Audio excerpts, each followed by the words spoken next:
A reading from the Gospel according to Matthew, chapter 14, verses 13 through 21.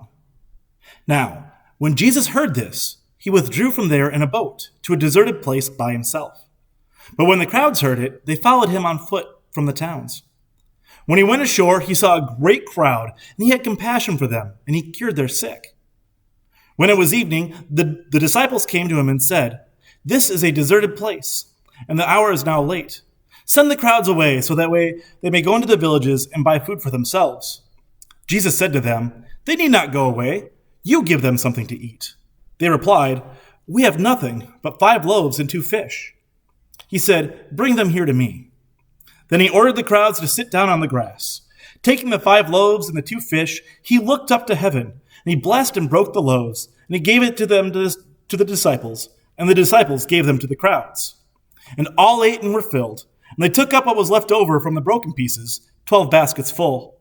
And those who ate were about 5,000 men, besides women and children.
Some of our good friends, their daughter graduated this year. For obvious reasons, they delayed having a graduation party for her, but recently they held it and we went. It was very nerve-wracking because we are still having a spike in cases here in Iowa, but we masked up. Most of the people there masked up. Lily masked up. Lily is a champ when it comes to masks. Seriously, anybody who's like, "Oh, I can't handle wearing a mask," I'm like, if my 3-year-old can run around playing in a mask, anybody can do it. Of course, then again, there's my toddler who, Ezekiel, who's 18 months now, who is officially toddling now. He can't, won't, and probably never will wear a mask, so although all the rest of us were very safe, there's my son walking around, licking and rubbing snot on anything he can get his hands on. Not that he's sick, just toddlers constantly have snot for some weird reason. It must be an age thing. But we went, and it was a good time, and it was weird to be social again. But we went and we did all of the normal things that you always do at a graduation party, but only in a mask. We went through and we got delicious cake balls and shoved them underneath our mask, gave ourselves some distance. And we went and we looked at all the pictures of the graduates, and we saw all the trophies of the graduates, and then we do that thing that every adult at a graduation party has to do. We asked the graduate, "What are you going to do? Now that you're done with high school, what do you want to be?"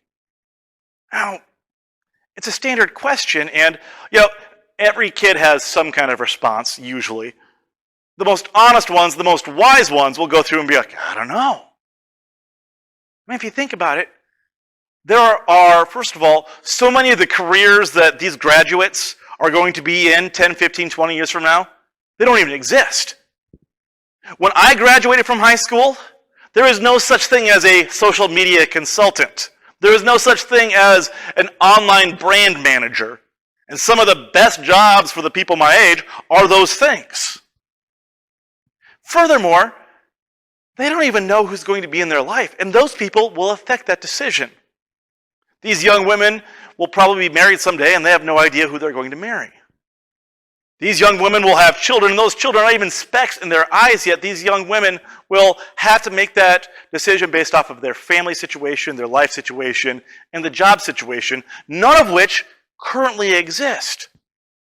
To ask an 18-year-old kid right now, what are you going to be? They may as well just get a magic 8-ball filled with half Careers, half made up words and just shake it and say whatever pops up.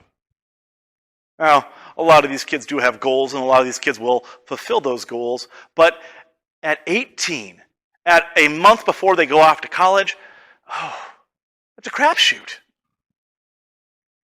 And that question makes even less sense when you understand the reality that people are not rational creatures. Now, I'm not saying this to be insulting. We are relational creatures.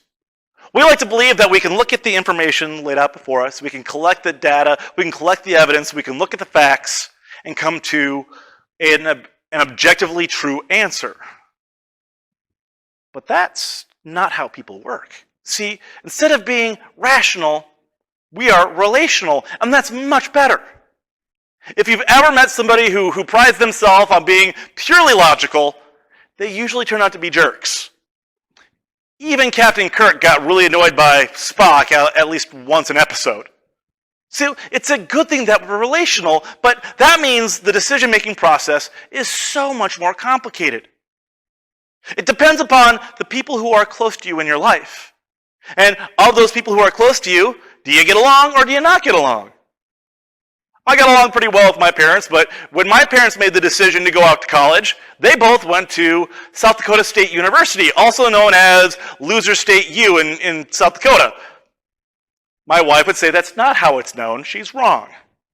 So I saw how that college experience turned out for them, and I decided to go to Better State University, or University of South Dakota. And that worked out great. But this young woman, both of her parents went to Ames. They had a great time at Ames. They met each other at Ames, and that is part of her family's identity. So she too is going off to Ames. Now, I hope she skips this part of the sermon if she listens to it. She's 18, about to go off to college. Of course, she's not listening to an online sermon right now. But no kid, no matter how old, no matter how much they love their parents, never wants to be compared to their parents. So hopefully she skipped this part. But those people who are close to us will always affect how we view the world. Some people call it bias, some people call it paradigm, but what it is just the acknowledgement that we are relational creatures. There's a sociologist by the name of Charles Cooley who came up with this theory called the looking glass self theory. And he says that our sense of self, or our identity, psychologists would call it personality, it comes from a collection of how we think the people in our lives would view each decision and each action we take. If I am close with my father and I want to make my father proud, I internalize my father's value systems as I understand them. And every action I take, every behavior I do, I think to myself, what will my dad do about this? But beyond just the people, there's also those, Cooley called it the general other, but it's the cultural identity that we have. How do you view the culture that you belong to? I am United Methodist. I look at all the behaviors around me and I think, how would a good United Methodist engage in a world like this? As opposed to my wife, who was a good Lutheran, and their answer is usually wine, ours is grape juice. Cultural response. But it goes beyond just religious identity, but that's also national identity. How would a good American view this situation? How would a pastor view this situation? How would a teacher view this situation? How would an Iowan view this situation? How would a Hawkeye view this situation? How would a Cyclone view this situation? All of these general others and close personal relationships all swirl around your brain and help you figure out who you are and how to make decisions. Now, that sounds really, really, really complicated. But it's how our brains work. There was a psychologist by the name of Marshall Duke, Dr. Marshall Duke, out of Emory College. And he did a lot of research on what he calls the family narrative. So since all of us get our sense of identity, our sense of self, our sense of self-confidence from the people and organizations that we are close to, he wanted to see how the story of a family affects a kid's sense of self. He did this study around the time of 9/11, and it was sadly a good opportunity for him because he went through and he did a lot of questionnaires with a bunch of different families. He interviewed a lot of different families, and he found that kids who knew the story of their parents' life and their family's life, if they knew the narrative of their family, they had a stronger sense of self, internal motivation, and a stronger sense of control over their life and the world around them. In essence, if you know your family's story, you are better able to cope under stress. So as he was compiling all this data, as he was doing all this research, 9/11 happened. And he went back and he interviewed all of these families, and sure enough, the kids who knew the story of their family, how their parents met, what their grandparents did for a living, how they came to the country, what their traditional job was, he found that those kids coped with the stress of the public trauma, the shared trauma of a nation that we all felt on that day. He saw that they dealt with that better. They had fewer emotional outbursts. They understood that their family trusted them, loved them, and supported them. So even though the rest of the world may seem crazy, they knew who they were and where they came from. Wow. We all make decisions, and our sense of self comes from the people and organizations we feel close to. We are stronger, better, more emotionally stable if we know the story of our family and the organizations we belong to. And that's really important, especially as we dive into the gospel story, because what we see is that there is a crowd of people coming to Jesus because they are in a moment of stress and trauma, and they want to know. They want to know what their religious family, what their national identity, what they are as people of God, what they're supposed to do in that moment of trauma.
This morning's gospel, we're talking about the feeding of the 5,000.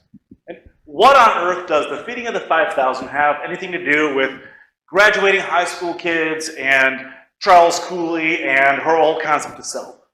Well, it all blends together. See, when the feeding of the 5,000 starts, it's the most famous Bible story. In fact, it is in all four of the Gospels. Very few stories make it into all four of them. Matthew, Mark, and Luke, they're usually on the same page, literally sometimes. But John's usually out there in left field, but this story, all of them. And it's a big deal.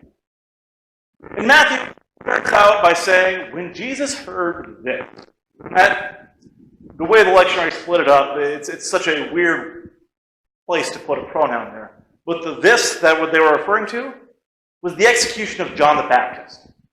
When Jesus had heard about the execution of his cousin, of his friend, of his mentor, of the person who prepared the way for him, he went out to be by himself. He went to a deserted place. He was grieving. No matter which gospel you're looking at, John and Jesus were incredibly close. And Jesus just wanted a minute to himself so that way he can grieve the death of his friend. But what happened? Everyone else was grieving too.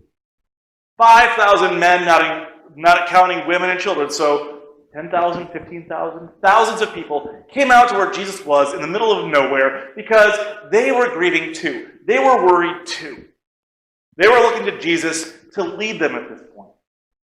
Now, this is where that whole looking glass self comes in. This is where the whole story, narrative, understanding the story of your people, of your family comes in. See, these 5,000 men were looking to Jesus to validate how they understood the history of being God's people. What did it mean to be an Israelite in the first century? What did it mean to be of God's chosen people? What were they supposed to do in this moment? And they had an idea about that. See, they thought that Jesus was the Messiah. The one who was going to come and liberate them from Rome, or that he was going to be the one that would reestablish the literal political kingdom of Israel on earth. Jesus was known as the Son of David. And if you know your family of David, they thought that Jesus was going to be a military conqueror. What we don't often know here is the fact that there were several people who claimed to be the Messiah before Jesus did. When Jesus was just a child, there was actually another Messiah, person who claimed to be Messiah at least, in the Galilee region. That him and his 3,000 soldiers rose up against Rome, claiming to be the true Jewish king. And they slaughtered him, and they crucified all of them, and let their bodies hang along the road as a very visible reminder of this is what happens when you start an insurrection. So the men who came to Jesus, they thought the story of their family, the story of their people, the story of their nation was one of violence.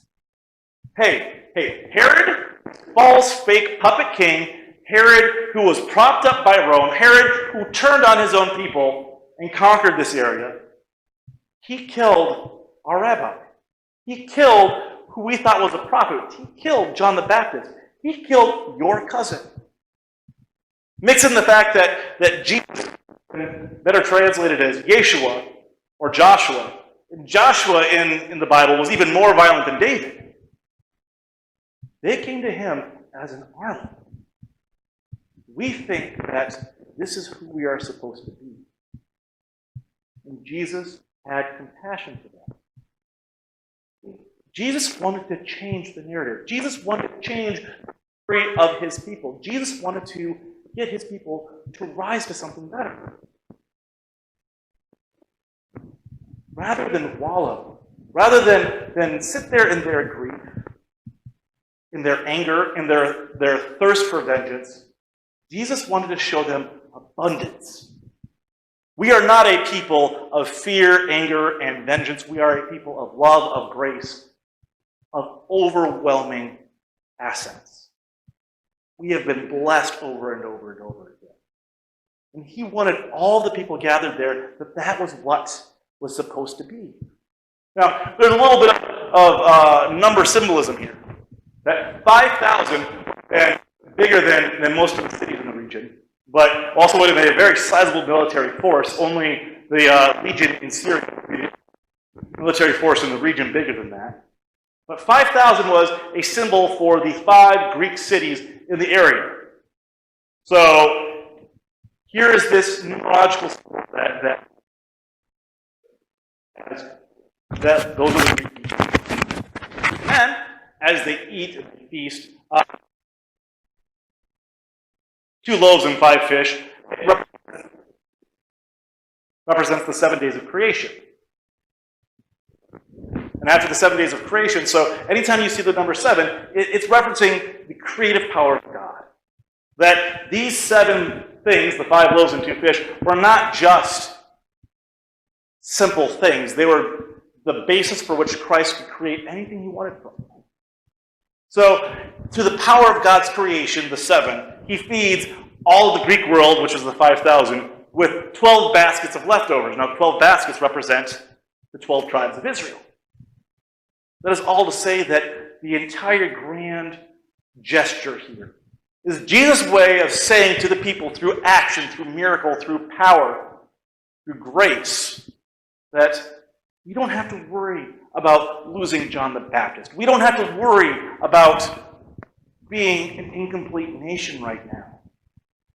Through the power of God's creativity, he could feed the 5,000. He could feed all of the Greek world with enough left over, with more than enough left over for all the people of Israel.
But you see, the crowds were gathering because they wanted validation.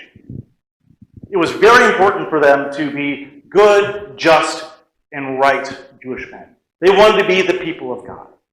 They saw Jesus as a man who knew God on such an intimate level. So they came to him saying, "We are grieving. There was a brash, horrible injustice, so we want to know who we are supposed to be right now." And Jesus' response had to have been kind of frustrating to them. Because they were all gung-ho. They were strapping, they were packing, they were ready to go, and they were ready to fight unto death if need be. And Jesus' response was, "No, that's not my way. I am the Prince of Peace. I represent the God of love. I am the God of love. I want you to know my grace, my goodness, my abundance." So rather than the big grand conflict that they came hoping to face, Jesus fed them and sent them home. I think that's probably the most Christian thing we can ever do, right? We are Methodists, we are Midwesterners, we feed people, and we send them home happy. Amen? But when you are ready for something bigger and grander, and Jesus gives us that little message, it's hard. It's hard to accept those little messages. This morning in our in-person worship services, we are going to do communion for the first time since the pandemic really hit strong. And there are other pastors out there who do online communion. In United Methodist Church, we believe in real presence.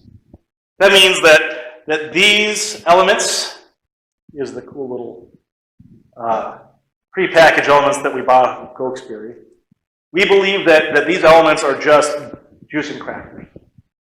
We believe that through the blessing, through the gathering together of the community, through us coming together, we create what is called real presence.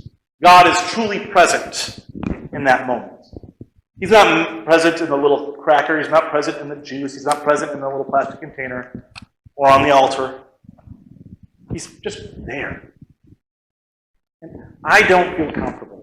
I don't feel that it's true to our belief system to create a communion if God's presence is real, but yours isn't.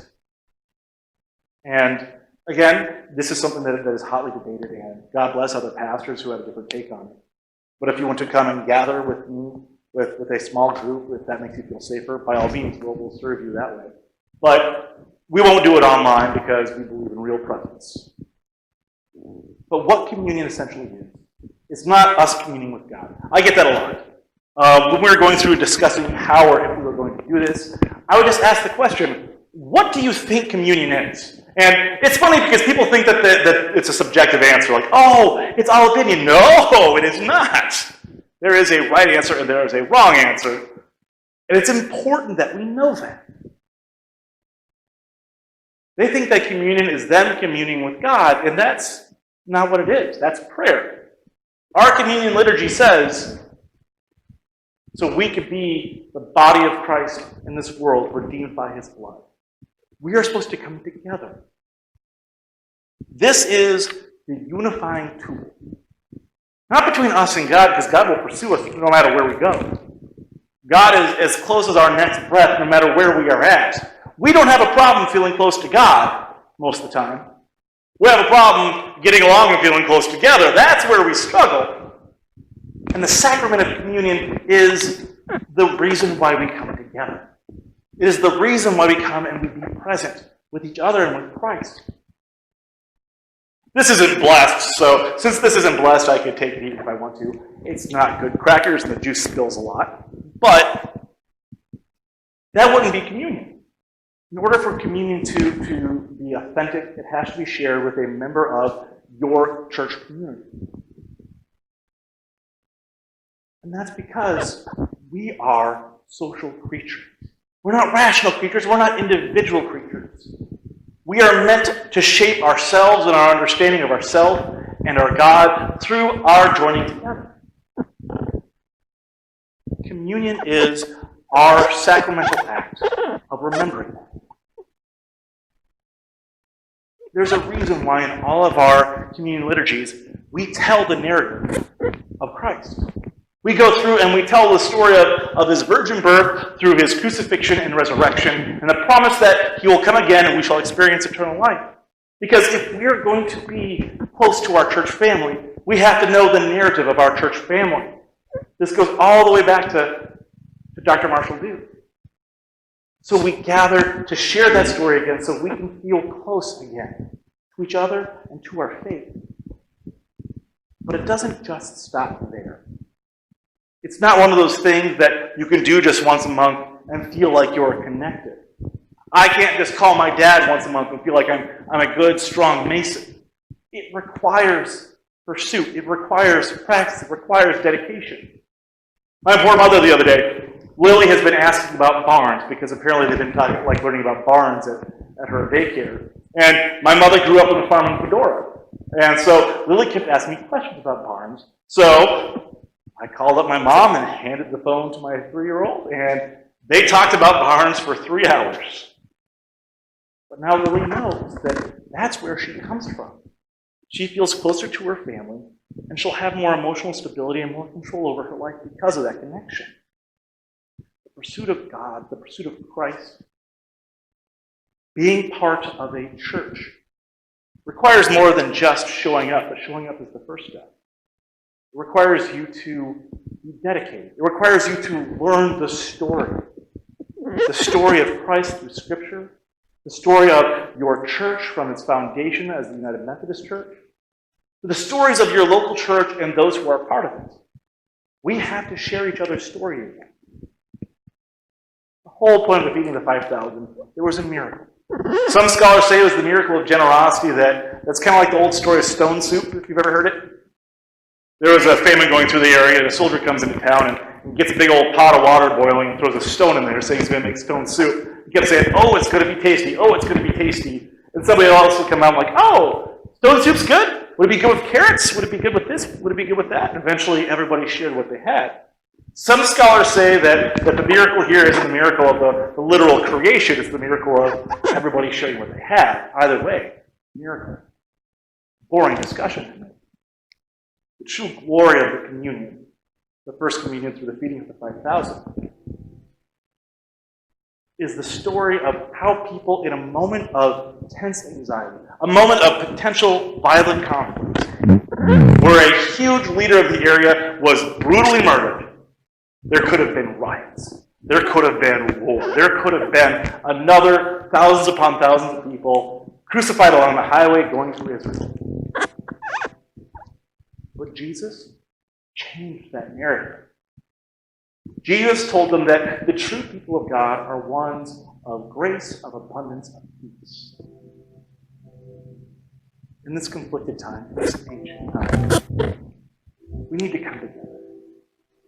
Either through our online ministries, through connecting with each other by the various ways that we can, through distance, phone calls, emails, video chats, what have you. We need to come together and remember who we are as God's people. We are not a people of anxiety. We are a people of overwhelming abundance of grace and of love.